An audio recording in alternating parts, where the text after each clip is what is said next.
Hello there, wonderful viewers. Today I will show you how to share screen on Snapchat video call. First of all, open your Snapchat app on your device.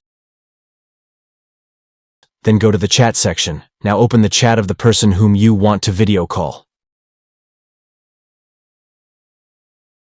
At the top right corner, you will see two icons. One is a phone call, the other is a video call. Tap on video call.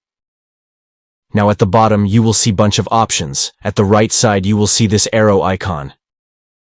This is screen share icon. Now when you tap on it, you can share your screen.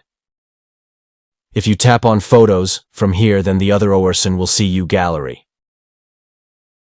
Similarly, if you select WhatsApp, Facebook, or any other app from here, they will see your that screen. Thanks for choosing this video from Fixit. Join Fixit on a journey of knowledge and creativity.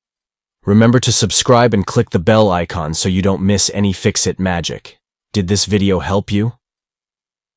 Comment below if I fixed your problem. Hit the subscribe button for more tutorials. Your input fuels us. Comment something below you would like to see fixed.